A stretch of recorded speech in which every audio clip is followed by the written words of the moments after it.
오늘 우리에게 주시는 하나님의 말씀은 신약성경 에베소서 6장 1절에서 4절까지의 말씀입니다. 제가 가진 성경으로는 신약성경 315쪽에 있습니다.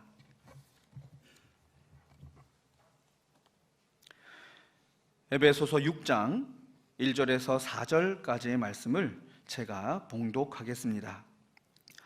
자녀들아, 주 안에서 너희 부모에게 순종하라. 이것이 옳으니라. 내 아버지와 어머니를 공경하라. 이것은 약속이 있는 첫 계명이니 이로써 내가 잘 되고 땅에서 장수하리라. 또 아비들아, 너희 자녀를 노엽게 하지 말고 오직 주의 교훈과 훈계로 양육하라. 아멘. 원로 목사님 나오셔서 부모와 자녀라는 제목으로 말씀 선포하시겠습니다. 아재 개그 하나 하겠습니다. 무슨 말인지 아세요? 아재 개그. 썰렁한 개그 하나 할게요. 경찰관하고 소방관하고 싸움이 붙었어요. 누가 이길까요? 누가 이길까요? 소방관이 이긴대요. 왜 그러냐니까 물불을 안 가려서. 소방관은 물불을 안 가리니까 이긴대요. 내 썰렁할 줄 알았지. 예. 오늘은 어버이 주일입니다. 그래서 어버이 주일에 맞추어서 부모와 자녀 얘기로 오늘 말씀을 시작하려고 합니다. 우리가 읽은 본문 말씀은 아주 간단 명료한 메시지입니다. 뭐냐면 자녀는 부모를 공경하고 부모는 자녀를 주님의 말씀 안에서 잘 양육해야 된다. 얼핏 생각하면 너무 당연한 일 아니냐, 당연한 얘기 같이 여겨집니다. 그런데 실제로 보면 이게 그렇게 녹록하지는 않습니다. 왜냐하면 매일같이 신문이나 TV에 보도되는 사건들을 보면 가정에서 일어나는 일들이 많아요. 그리고 부모와 자녀 간의 일들도 많아요. 다 이렇게 살면 얼마나 좋겠어요. 근데 그렇게 안 사는 거예요. 그렇기 때문에 우리는 믿는 사람으로서 이 본문 말씀에 더 귀를 기울이고 그리고 마음에 새겨야 될 말씀이다. 이걸 기억해야 됩니다. 그러면 먼저 왜 부모를 공경해야만 하는가? 오늘 성경을 통해서 봅니다. 1절, 2절의 말씀이에요. 자녀들아, 주 안에서 너희 부모에게 순종하라. 이것이 옳으니라. 내 아버지와 어머니를 공경하라. 이것이 약속 있는 첫 계명이니. 그랬습니다. 여기 왜 부모를 공경해야 되는지에 대한 이유가 아주 명확합니다. 그게 뭐냐면 이것이 어떠하기 때문에 그래요? 옳은 일이기 때문에 그렇다. 이것이 옳으니라 그랬어요. 원문은 좀 더 구체적이에요. 왜냐하면 이것이 옳기 때문이다 그랬어요. 부모 공경하는 데에 다른 이유가 없어요. 그게 옳아요. 사람이면 다 당연히 마땅히 그렇게 해야 된다는 거예요. 아무리 시대가 변하고 세월이 흘렀어도 이 원칙은 변하지 않는 거예요.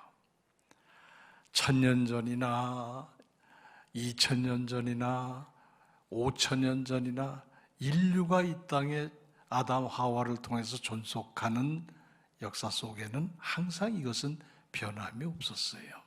그래서 부모를 공경하지 않으면 불효고, 부모를 공경하면 효도고, 그렇게 구분이 되고 있지요. 이건 바로 하나님의 법이기도 하고 또 창조의 원리이기도 해요. 그리고 천륜이라고도 말합니다. 왜 천륜인지 아세요? 하늘이 정해져 놨기 때문에 그래요. 하늘이 정했기 때문에. 누가 이 세상에 그냥 거저 뚝 떨어진 사람은 없잖아요. 부모가 계셨기 때문에 내가 오늘 존재할 수 있다. 내 생명은 그러므로 누구한테 물려받은 거예요? 부모님한테 물려받은 것이다. 내가 숨을 쉬고 있는 한은 그걸 잊어서는 안 되는 거예요. 내 생명은 부모님이 나에게 주신 것이다. 이게 부모의 은혜입니다. 그렇죠? 그 다음에 그냥 나누기만 한 게 아니잖아요. 우리 어머니 은혜라는 노래의 가사에도 있듯이 진자리 마른 자리 갈아 누이시고 손발이 다 닳도록 일하고 그 자식을 길러냈단 말이죠. 그래서 그게 부모님의 또 은혜예요. 나는 못 먹어도 자식은 먹이고, 나는 힘들어도 자식은 힘들지 않게 해주려고 그러고, 나는 고생해도 자식은 편하게 해주고 싶은 게 다 이 부모 마음이잖아요. 이게 은혜예요. 그렇게 나를 먹여주고 길러주시고 키워주신 부모님의 은혜는 한이 없다. 말로도 할 수 없다. 그런 거죠. 여러분, 부모의 마음이 어떤지 아세요? 아주 아득한 옛날 고구려 신라 백제 삼국시대 그 이전에 문헌상으로는 가야국이라는 데에서 그런 일이 있었다고 그렇게 전해지고 있어요. 무슨 일이 있었느냐 하면 부모가 나이가 많아서 거동도 불편하고 이제 돌아가실 날이 가까웠다고 생각이 들면 지게에다 짊어지고 깊은 산속으로 들어가서 거기다 부모를 버리고 와요. 그럼 부모는 거기서 죽는 거예요. 그걸 뭐라 그래요? 고려장한다고 그러잖아요. 그게 옛날에 고린장 그랬어요. 그게 고려장이에요. 근데 그 고려장이 우리나라에서 만들어진 게 아니에요. 역사적으로 보면 그 아주 못된 악습이 어디서 왔나 하면 중국에서 왔대요. 그래서 일본까지 갔대요. 그래서 삼국이 고려장이라는 게 다 존재했었다고 그래요. 늙고 병들면 버리는 게 그 당시에 고려장이었다면 참 아주 비정한 악습이라고 아니할 수가 없지요. 어느 가정집에 할머니하고 아들 4배하고 손자하고 4식구가 살았대요. 할아버지 돌아가시기 전까지는 그래도 할머니도 대접받으며 잘 사셨는데 어느 날 할아버지 돌아가신 뒤에 할머니가 이제 혼자 남았는데 나이 먹었으니까 뭐를 할 수 있겠어요? 뭐 밭일을 하겠어요? 뭐 뗄 나무를 베어오겠어요? 아무것도 못하고 있는 거예요. 여러분, 늙어보지 않은 건 몰라요. 그죠? 그런데 자식들은 어떻게 생각하느냐 하면 지금 같으면 그런 일이 없죠. 지금은 그 후로는 있지도 않은 거지만 그 당시에는 땅 파서 개간해가지고 씨 좀 심어서 겨우 그거로 네 식구 입에 풀칠하는데 어디가 사오고 그럴 수도 없어요. 그 옛날에는. 그런데 겨우 네 식구 입에 풀칠하기도 힘든데, 아니 너네가 저러고 또박또박 세 끼씩 세 끼를 챙겨 먹으니 자식 입장에서도 조금 좀 밉기도 했을 거예요. 제가 볼 때. 돌아가시면 한 입 더 오는데, 근데 마침 그런 좋지 않은 악습이지만 고려장이 그때 있었다 그 말이에요. 그래서 이제 내외가 밤에 서로 두런두런 의논을 했어요. 여보, 내일은 어머니 그냥 산에 갖다 버립시다. 그래서 고려장 하겠다고 이제 둘이 서로 얘기를 했는데, 그때 다 한 방에서 자니까 옆에서 자고 있던 아들이 그걸 들은 거예요. 그러니까 손자가 들었어요. 그 이제 날이 밝아 아침이 됐는데 아들이 나와서 이제 어머니 이제 짊어지고 가서 버리려고 지게를 꺼냈어요. 그러니까 손자가 뛰나와가지고 아버지 어머니 지금 뭐 하시려고 그래요? 그러니까 쭈삐쭈삐 말을 잘 못하고 있으니까 손자가 하는 말이 그래요. 이제 아버지 어머니도 금방 늙을 거니까, 지금도 많이 늙었고 금방 늙을 거니까 이 자매 그냥 지게에다 내가 한 번씩 갖다 버리고 올게요. 아버지부터 여기 지게에 올라앉으라고. 그래서 그 아이의 엄마 아빠가 깜짝 놀란 거예요. 그게 자기 차례인 줄은 생각도 안 했던 일인데 곧 내 차례가 온다는 걸 이제 그제서야 깨달은 거예요. 그래가지고 어머니 앞에 무릎을 팍 꿇고 잘못했습니다. 굶어도 같이 굶고 먹어도 같이 먹어야지. 잘못했습니다. 불효를 용서하세요 하고 막 눈물을 흘렸어요. 그 후로 고려장이 없어졌다는 말도 있어요. 어쨌든 그런 일들이 있었는데, 그런가 하면 또 이런 얘기도 있더라고요. 제가 찾아보니까 어느 집에 아들이 이제 늙고 쓸모없게 된 노인된 어머니를 고려장을 하기 위해서 지게에다 이제 짊어졌어요. 그리고는 이제 어머니 지게 짊어지고는 깊이 산속 깊이 들어갔어요. 근데 그 산이 옛날에 얼마나 우거졌겠어요. 그냥 나무고 풀이고 덤불이 그냥 우거져가지고 헤쳐가면서 겨우겨우 하여튼 깊이 들어갔어요.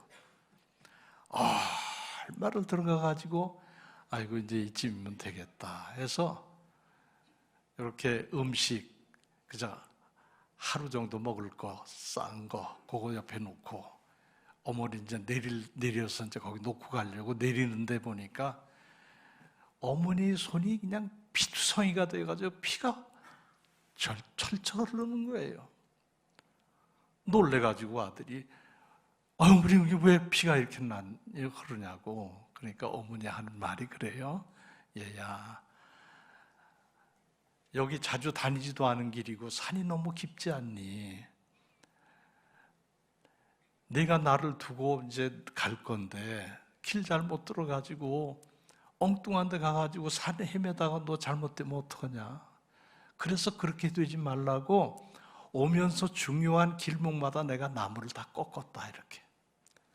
이 손이 그래서 피가 이렇게 철철 흐르는데 어쨌든 너를 위해서 내가 나무를 다 꺾었다고. 그러니까 꺾여진 나무 그것만 찾아서 내려가면 왔던 길 그대로 갈 수 있다고. 조심해서 잘 가라고. 아들이 그 어머니의 손을 붙잡고 울면서 다시 모시고 내려왔다는 얘기가 있어요. 그 어머니 마음을 자식은 아는가? 당신의 손에 피가 철철 흘러도 그저 꺾어서 자식 헤매지 않고 집으로 잘 가라고 꺾어대는 그 나뭇가지를 꺾던 그 어머니 마음을 자식 아느냐 그 말이에요.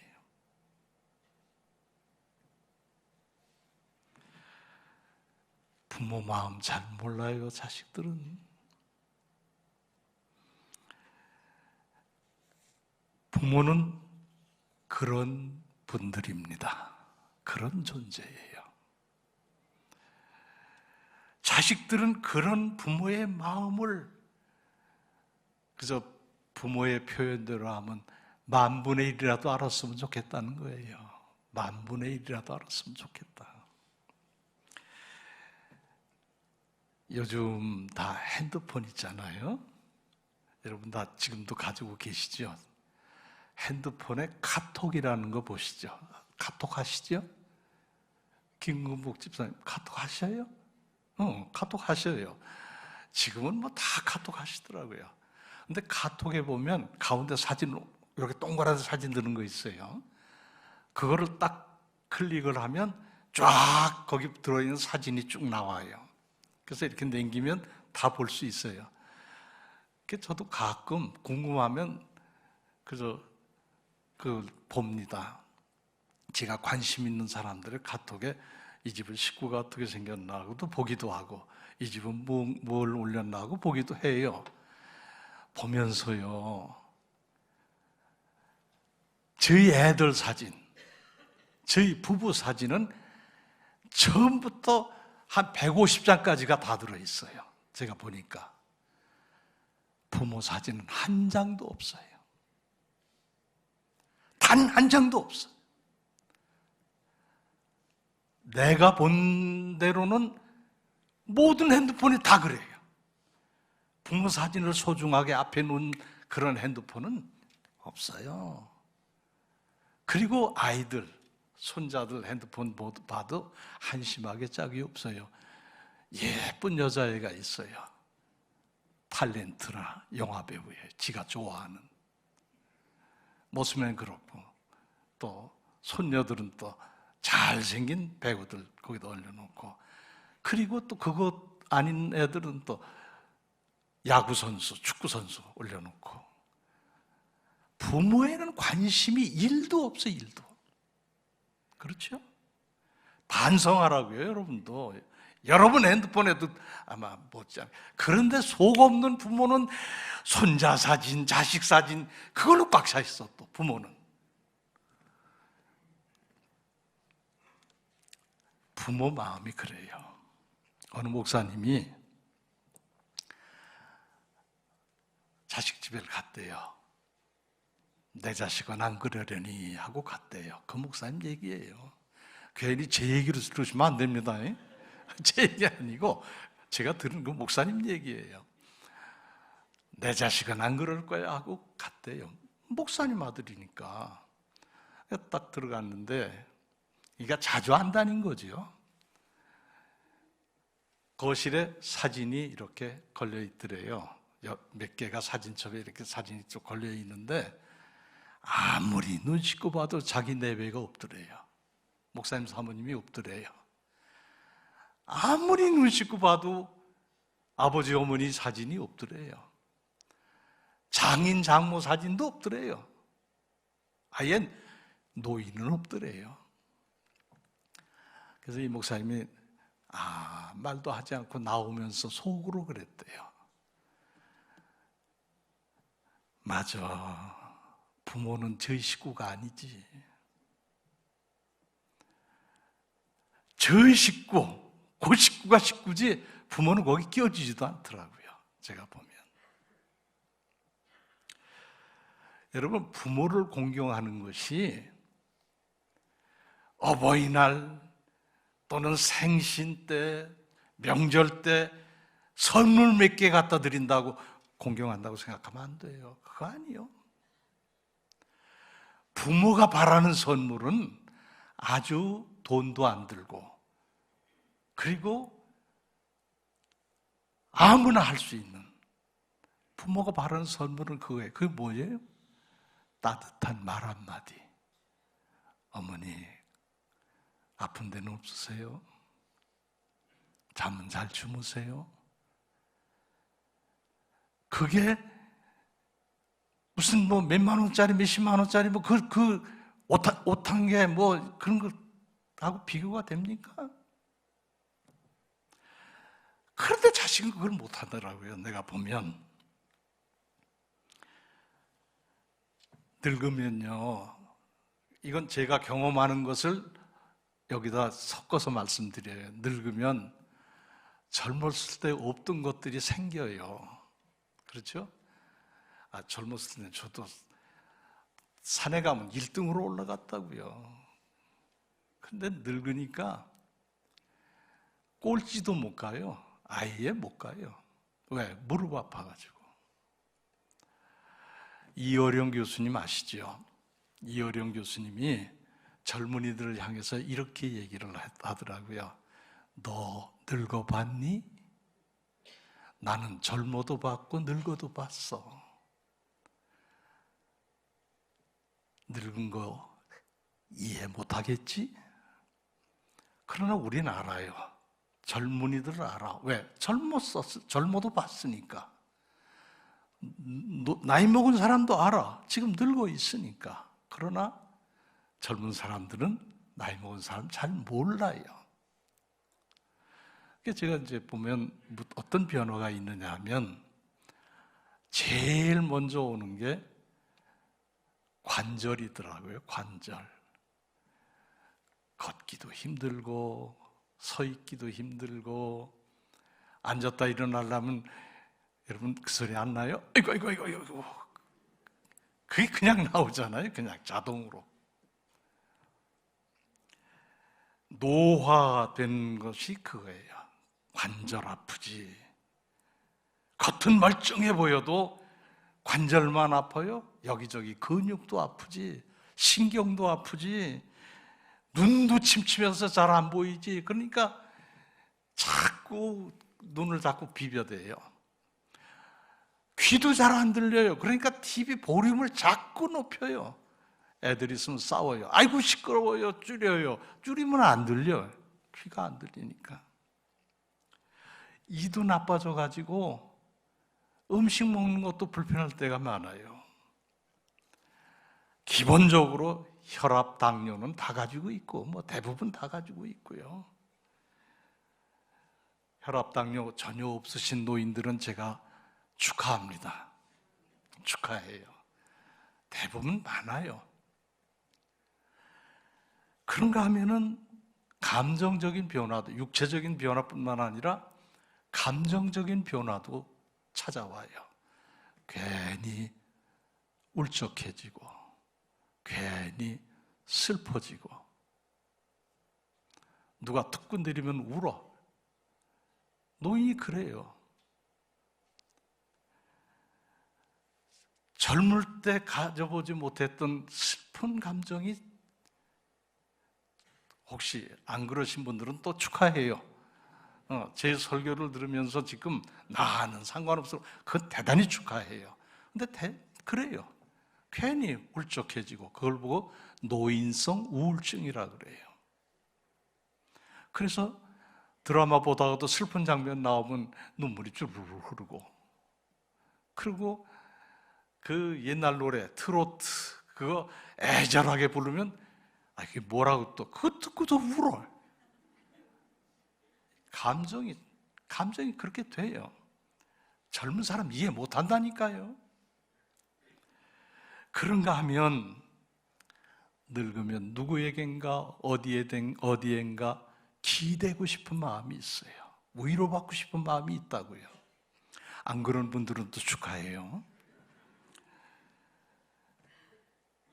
그런데 그 기대고 싶고 위로받고 싶은 그 대상이 누군지 아세요? 그게 자식이에요. 너한텐 좀 내가 기대고 싶다. 너한텐 좀 내가 위로받고 싶다. 자식은 기대지 마세요. 쌀쌀 맞기가. 그런 자식이 많지요. 그런가 하면은 또 있어요. 노인들 많아요. 자꾸 깜빡깜빡해요. 자꾸 잊어버려요. 그래가지고 제가 엊그저께 볼펜, 자꾸 저는 이렇게 써서 뭘 하니까 이 컴퓨터 타이핑을 하는 게 아니고 옛날부터 저는 아날로그로 써서 해요. 글 써서 보여드릴게요. 이렇게 써서 해요. 이렇게 써서. 이게 써서 했는데 그것도 또 손이 아프더라고요.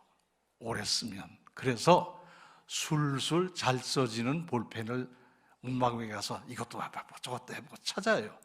근데 진짜 있더라고요. 술술 잘 써지는 게 있더라고요. 그래서 한꺼번에 5자루를 샀어요.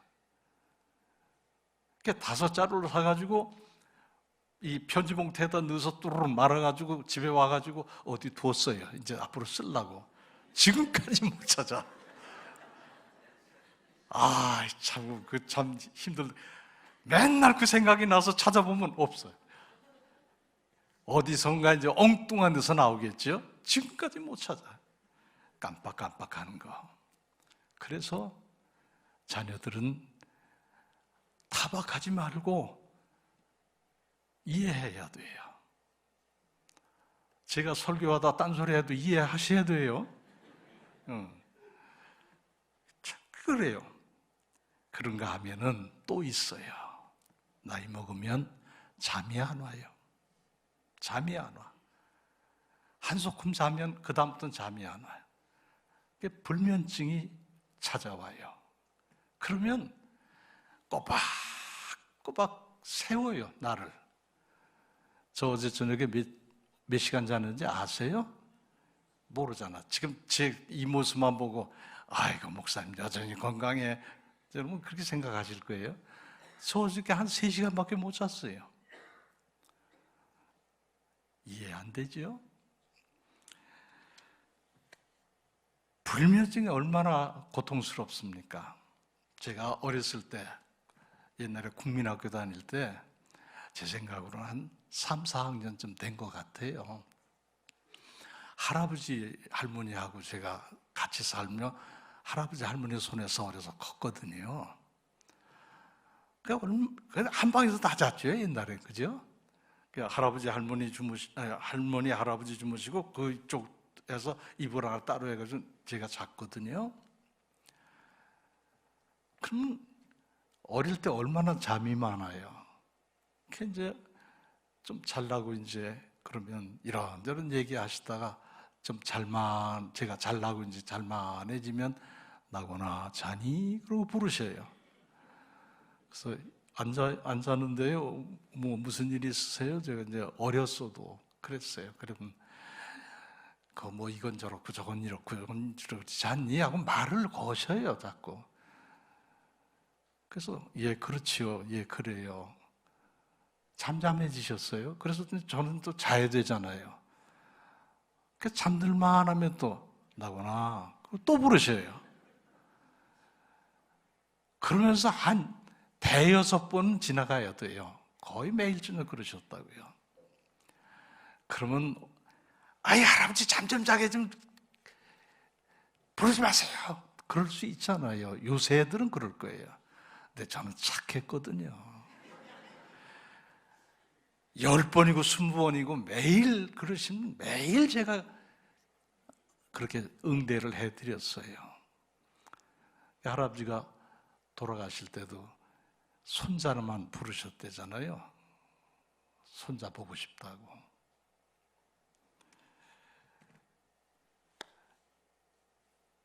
여러분, 노인을 이해해야 됩니다. 노인은 타박해야 할 대상이 아니고 이해하는 이해하는 대상이에요. 잘 이해를 하시라고 제가 조목조목 지금 말씀드린 거예요. 근데 제가 가만히 보니까 이해 받을 분들만 계시네요. 자식들한테 얘기하세요. 나 이렇다고 얘기하세요. 우리가 늦게 깨달아요. 깨닫고 돌아서서 좀 어떻게 해보려고 하면 안 계셔요. 돌아가셨어요. 참 인생이 참 그래요, 보면. 어버이 주일 때 주로 많이 인용되는 시가 하나 있어요. 그 시가 우리가 아주 어렵게 살 때, 요새하고는 달라요. 옛날에 바느질하고 밭 메고 콩밭 메고 뭐 깨밭 메고 또 내과에 가서 빨래하고 그렇게 살던 시대 때의 얘기예요. 그래서 여러분이 우린 그렇게 살았으니까 이해가 되실 테지만요. 심순덕이라고 하는 시인이 쓴 시인데 제목이 이래요. 엄마는 그래도 되는 줄 알았습니다. 그렇게 그 시 제목이 그래요. 많이 들어보셨죠? 제가 한번 읽어볼게요. 하루 종일 밭에서 죽어라 힘들게 일을 해도 엄마는 그래도 되는 줄 알았습니다. 찬밥 한 덩이로 대충 부뚜막에 앉아 점심을 때워도 엄마는 그래도 되는 줄 알았습니다. 한겨울 꽁꽁 얼어붙은 냇물에 맨손으로 빨래를 방망이질해도 엄마는 그래도 되는 줄 알았습니다. 배부르다 생각 없다 하면서 식구들 다 먹이고 돌아앉아 물 한 잔 먹는 엄마, 그렇게 굶어도 엄마는 그래도 되는 줄 알았습니다. 발뒤꿈치 다 해져가지고 이불이 서걱서걱 소리를 내도 엄마는 그래도 되는 줄 알았습니다. 손톱이 깎을 수조차 없이 닳고 문드러져도 엄마는 그래도 되는 줄 알았습니다. 아버지가 화내고 자식들이 속을 썩여도 끄떡없는 것처럼 보여도 엄마는 그래도 되는 줄 알았습니다. 외할머니 보고 싶다, 외할머니 보고 싶다.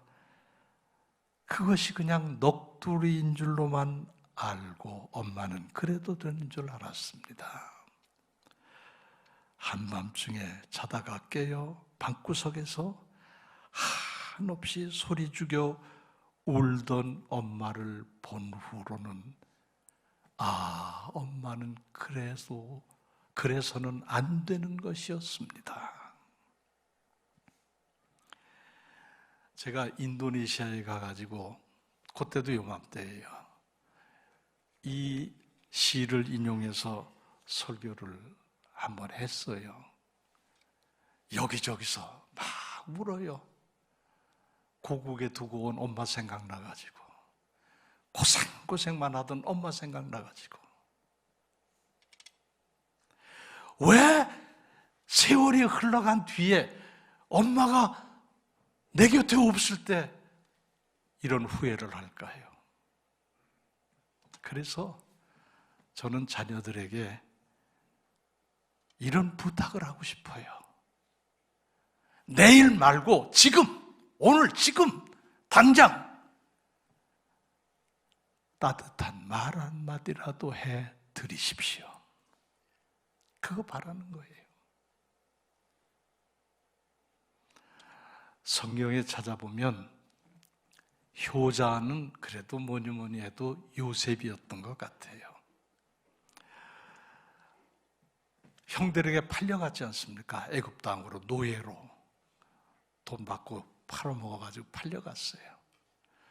그런데 하나님의 은혜로 이 요셉이 애굽의 총리 대신이 됐어요. 그 지역에 큰 가뭄이 들었습니다. 먹을 게 떨어졌어요. 굶어 죽을 수밖에 없었어요. 그런데 애굽은 요셉이 하나님의 은혜로 미리 준비를 해놔가지고 창고에 양식이 많이 있었어요. 그래서 애굽의 백성들은 가뭄에 그렇게 큰 곤란을 겪지 않고 살았어요. 저 위에 가나안 땅에 살고 있던 요셉의 형제들이 굶어 죽게 생겼어요. 거기는 아무 대비가 없었으니까. 그래가지고 소문에 듣기로는 애굽에 가면 먹을 양식이 있다고 하더라. 이런 소문을 듣고서 이 형제들이 애굽을 방문을 해서 요셉을 만나지요. 근데 어간의 얘기는 이제 앞으로 창세기와 함께 시간에 그 시간까지 제가 설교를 하게 되면 이제 자세히 말씀드리겠지만은 그건 생략하고 그래서 먹을 양식하고 이렇게 챙겨서 보냅니다. 가져가서 먹으라고. 근데 가서 먹고 거기 그냥 있지 말고 바로 아버지 모시고 오라고. 그때까지도 형들은 그가 요셉인 줄을 몰라요. 그래서 가가지고 아버지하고 내려왔어요. 만났습니다. 창세기 46장 29절 30절에 보니까 이렇게 되어 있어요. 요셉이 아버지를 만나서 제일 먼저 한 일이 뭔지 아세요? 그 얼굴을 보여드렸어요. 얼굴을. 야곱은 요셉이 죽은 줄로 알았거든요. 근데 살아있고 그 사랑하는 아들 얼굴을 보니까 얼마나 감격스러웠겠어요. 그래서 야곱이 이렇게 얘기합니다. 내가 내 얼굴을 보았으니 지금 죽어도 여한이 없구나. 그래요. 여러분, 자식들이 아주 쉬운 효도 방법은 얼굴 자주 보여드리는 거예요. 저도 일주일만 지나면 궁금하고 보고 싶어요. 다 그러시겠지만 하루도 있지는 못하지요. 자식들 생각이 이 속에 다 있지요. 보고 싶어요. 그런데 보면은 잘 안 보여줘요. 바빠요? 뭐 해야 돼요? 부모는 보고 싶은데 야곱이 얼마나 보고 싶었었겠어요? 그러니까 얼굴 보여드렸더니 이제 죽어도 나는 한이 없다. 여한이 없다. 그러면서 야곱과 아들 요셉이 서로 얼굴을 어근 맞춰가지고 끌어안았어요. 끌어안고 아마 야곱도 그랬을 것이고 아버지도 그랬을 것이고 아들 요셉은 성경에 보니까 한없이 흐느껴 울었다 그랬어요. 안아드리세요. 부모님 한 번씩 안아드리세요. 왜 자식들은 부모님을 안 알아들이나 몰라요? 안아드리세요. 얼마나 따뜻해요. 심장과 심장이 이렇게 마주칠 때가 사랑이 제일 깊이 전달되는 거예요. 이렇게 허그한다고 그러잖아요. 안아드리면 그렇게 기쁠 수가 없어요. 제가 며칠 전에 손자가 둘이가 왔어요. 와서 이제 인사하고 이게 현관에서 들어오면서 저하고 자주 안았어요. 그 전에도 제가 안아주고 그래가지고. 근데 그건 처음이에요. 저희들이 손을 벌려요, 먼저 안자고. 그래서 제가 지금은 커가지고 이 손이 다 닿지도 않아요. 그냥 이렇게 안아주고 등 두드려주고 또 둘째 놈도 안아주고 등 두드려주고 얼마나 좋던지 그 바람에 10만 원 나갔어요. 늙고 힘없는 아버지 안아드리세요. 어머니 안아드리세요. 공경한다는 건 뭘 많이 물질적으로 뭘 해드려서 공경이 아니에요. 한번 따뜻하게 안아드리고 위로의 말 한마디 전해드리고 힘들면 저한테 기대세요. 자식이 있는데 뭐 걱정이세요? 이렇게 아들이 있는데 뭐 걱정이세요? 저 딸이라고 무시하지 마세요. 저 딸 있는데 뭐 걱정이세요? 걱정하지 마세요. 기대세요. 이게 최고의 효도하는 자녀예요. 그러면 그렇게 효도하면 어떻게 되는지 아십니까? 3절입니다. 이로써 내가 잘되고 땅에서 장수하리라. 쉽게 얘기하면 행복하게 오래오래 사는 건 효도하는 데 있다. 부모 공경하는 데 있다. 그 말씀이거든요. 근데 우리가 주의할 것은 땅에서 잘되고 땅에서 장수한다고 하셨으니까 효도해야지. 그거 아니에요. 효도했더니 하나님이 그렇게 복을 주신다는 거예요. 조건 없이 효도하다 보면 그렇게 하나님이 축복을 주신다는 거예요. 이거 우리가 바꿔 생각하면 안 돼요. 잘 되고 땅에서 장수한다는 게 뭐예요? 행복하게 살 거다. 그런 가정이 행복하고 그런 가정이 참 축복받은 가정이 되는 거 아닙니까? 마지막으로, 그러면 부모는 어떻게? 부모는 공경만 받으면 되나? 아니요. 여기 보니까 4절입니다. 또 아비들아 너희 자녀를 노엽게 하지 말고 오직 주의 교훈과 훈계로 양육하라 그러셨어요. 두 가지예요. 하나는 부모는 자녀를 노엽게 하지 말라는 거예요. 이게 무슨 소리냐 하면 아주 쉽게 설명하면 이거예요. 야단칠 때 너무 지나치게 야단치지 말라는 거예요. 요새는 뭐 젊은 부모들은 야단치는 법이 없더라고요. 그러니까 해당이 안 될지 모르겠지만은 그러나 훈육은 해야 되잖아요. 가르치는 가르쳐야 되죠. 그런데 그게 지나쳐서 그 자녀들이 반항심을 가지면 안 된다. 오히려 역효과지요. 잔소리 좀 심하게 하지 말라. 그래도 돼요.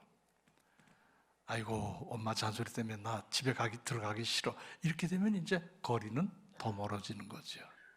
그러니까 그거 다 지혜롭게 하라는 거예요. 지혜롭게. 야고보서 1장 5절에 너희 중에 지혜가 부족하거든 모든 사람에게 후히 주시고 꾸짖지 아니하시는 하나님께 구하라. 그리하면 주시리라. 자꾸 하나님께 지혜를 구해서 지혜롭게 자녀들을 양육해야 된다. 그런 말씀이에요. 지혜가 제일입니다.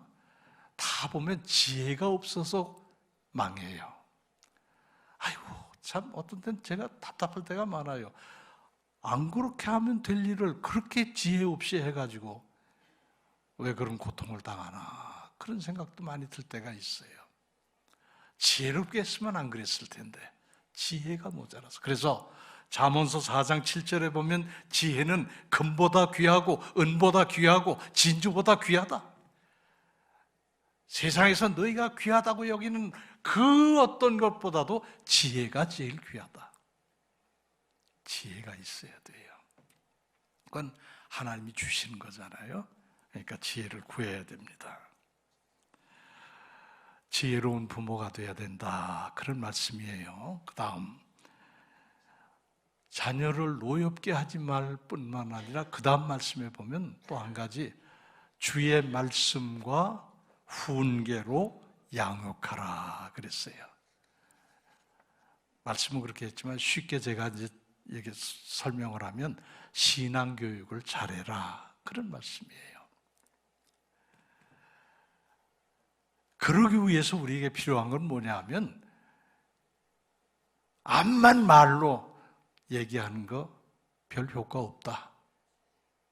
본을 보여야 돼요. 부모가 먼저 본을 보여야 신앙교육은 제대로 되는 거예요. 부모가 교회 생활을 그저 어영부영하면서 애들 보고 너 교회 가! 교회 가면 안 돼! 교회 가! 그런다고 애들이 교회 갑니까? 아이고 엄마도 안 가면서 아빠도 안 가면서 이렇게 되지요. 기도해! 아이고 얼마나 기도하세요? 기도도 안 하면서 기도하라 그러면 기도하겠어요? 저는 목사의 책임이 무겁다고 생각을 해요. 뭐 어떤 점에서 무거우냐 하면 설교는 기가 막히게 해놓고 사는 건 엉망으로 살면 여러분 그 목사를 신뢰하겠습니까? 저는 목회를 신학교 다닐 때부터 하나님 앞에 그렇게 기도했어요. 설교한 대로 살게 해주세요. 설교한 대로 살겠습니다. 우리 장로님, 권사님, 집사님, 안수 집사님, 우리 성도님들 여러분에게도 똑같이 적용이 돼요. 기도한 대로 사시면 돼요. 기도는 아주 훌륭하게 해놓고 기도 끝나자마자 딴 사람으로 돌변해 있으면 그거 되겠어요? 교육도 마찬가지요. 부모가 실천하고 본을 보일 때 100마디 말보다 그 한 가지 행동이 자식에게 영향을 준다는 거예요. 사도 바울은 고린도전서 11장 1절에 이렇게 말씀합니다. 내가 그리스도를 본받는 자 된 것 같이 너희는 나를 본받는 자가 되라 그랬어요. 그냥 지나가면 그런가 보다 해요. 근데 저는 그 말씀을 처음 대할 때 의문이 생겼어요.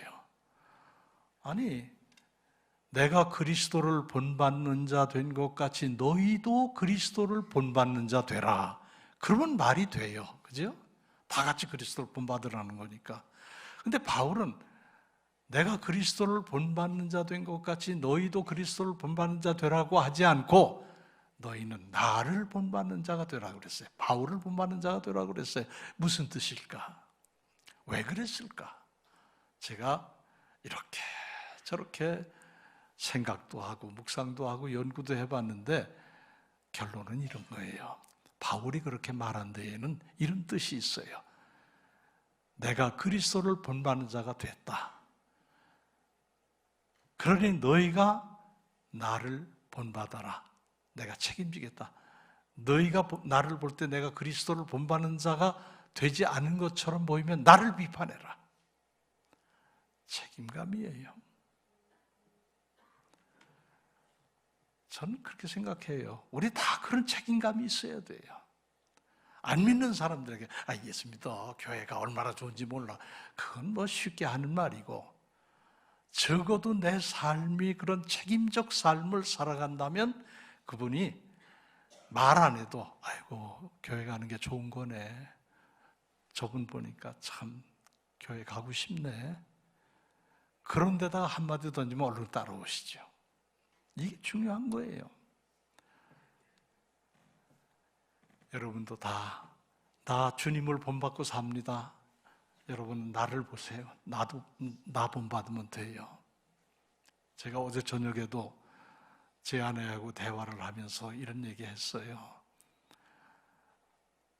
내가 우리 성도, 우리 믿음의 가족 여러분들에게 보여질 때 목사님처럼 믿으면 되는 거로구나, 이렇게 보여지면서 살아야 되겠다. 내가 그렇게 못 살면 나는 목사도 아니다 그랬어요, 제가. 그러니까 그거 얼마나 책임이 따라옵니까? 얼마나 함부로 할 수 없는 책임이 따라옵니까? 자신에게 짐을 지우는 거죠. 자, 본을 보이는 게 중요합니다. 왜냐하면 자녀들이 따라하기 때문에 그렇습니다. 오늘 말씀은 아주 간단 명료하다고 말씀드렸죠. 자녀는 부모를 어떻게 하고? 공경하고, 부모는 자녀를 지혜롭게 주의 말씀으로 잘 훈계하고 양육하며 가르치라는 거예요. 그렇게 되면 그 가정은 아름다운 부모 자식 간의 관계가 이루어지고, 그런 가정은 행복하지 않을 수가 없어요. 행복한 가정이 되는 거예요.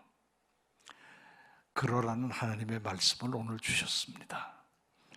여러분의 가정이 이런 은혜가 넘치게 되기를 축원합니다.